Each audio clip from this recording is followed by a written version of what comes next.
जनता ऊब चुकी है। अब वो रोजगार से ऊपर नहीं जाना चाहती, रोजगार के इतर कुछ नहीं सुनना चाहती। बिहार में तो इस पर चल रही है वोटिंग कि 300 के प्लस आंकड़ा जाएगा और 4 जून के बाद देश को एक रोजगार उन्मुख सरकार मिलेगी। हवा हवाई नहीं कि भैंस खोल लेगा, मंगलसूत्र ले लेगा। किस तरह की बात हो रही है? देश के लोकतंत्र के विमर्श को भी दुरुस्त किया जाएगा। आरजेडी नेता मनोज कुमार झा ने कहा कि 5वें चरण के चुनाव की देश और बिहार से जो अभी तक खबर आ रही है वो हमारे लिए बहुत सार्थक संदेश है।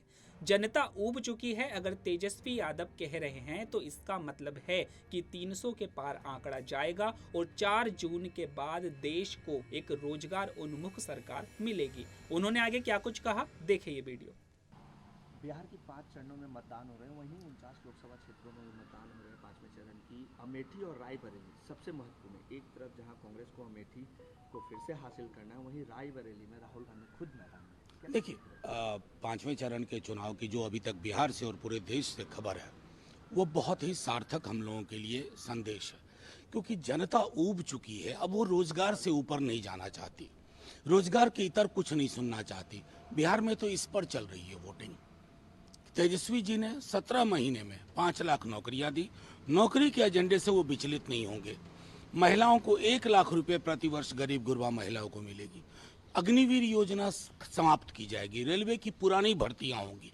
लोग थाली को देख करके वोट दे रहे हैं, ना सिर्फ बिहार में बल्कि पूरे देश में, और खास करके दलित बहुजन समाज में संविधान को लेकर के बड़ी चिंता है। इसको बचाने का भी चुनाव है। तो ये मुद्दा है, और ये जो हमारे देश को एक आकार देता है, सरोकारों को एक आकार देता है, अधिकार को, उसकी बात हो रही है, चाहे रायबरेली अमेठी हो या सारण हाजीपुर हो।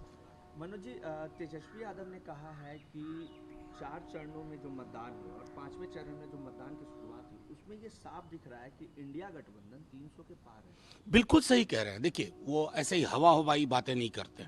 अगर उन्होंने कहा कि नौकरी के मुद्दे पर रखूंगा, तो प्रधानमंत्री जी को बार बार पटना बिहार आने को मजबूर कर दिया है। अगर वो कह रहे हैं तो इसका मतलब है कि 300 के प्लस आंकड़ा जाएगा और 4 जून के बाद देश को एक रोजगार उन्मुख सरकार मिलेगी। हवा हवाई नहीं कि भैंस खोल लेगा, मंगलसूत्र ले लेगा। किस तरह की बात हो रही है? देश के लोकतंत्र के विमर्श को भी दुरुस्त किया जाएगा। लेकिन अमित शाह ने भी कहा है कि लालू जी 4 पे भी समाप्त हो जाएंगे और राहुल बाबा तो 40 पे, और हम तो 5। वो अगर बाबा बोलेंगे तो उनके बच्चों को भी मैं बाबा बाबा बोलूं, ये हमारी जुबान नहीं है।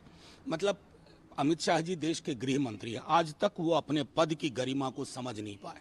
इस पद पर उन्हीं के राज्य के सरदार पटेल थे। उनकी जुबान और अपनी जुबान की तुलना कर लें।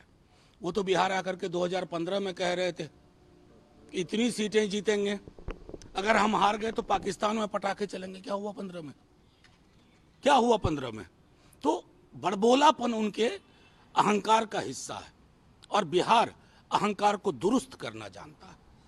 जयराम रमेश ने कहा है कि दक्षिण में भाजपा साफ है और बाकियों में भाजपा हाफ है। वो आपको 4 जून को दिख जाएगा। बिल्कुल सही कह रहे हैं, बिल्कुल सही। देखिए, मुद्दा हो गया है ये रोजगार, आर्थिक सामाजिक न्याय, सबलीकरण। तो फिर कहां भैंस के लिए स्कोप है कि भैंस खोल लेगा, भैंस ले जाएगा? अरविंद केजरीवाल ने भी ये बात कही है कि जेल का जवाब वोट से दो। तो क्या जेल जाने से डर रहे हैं अरविंद केजरीवाल, इसलिए इस तरीके की बातें? यार, ये लोग तो किसी को भी जेल भेज दें। जेल भेजने के उस्ताद हैं मोदी जी और अमित शाह जी।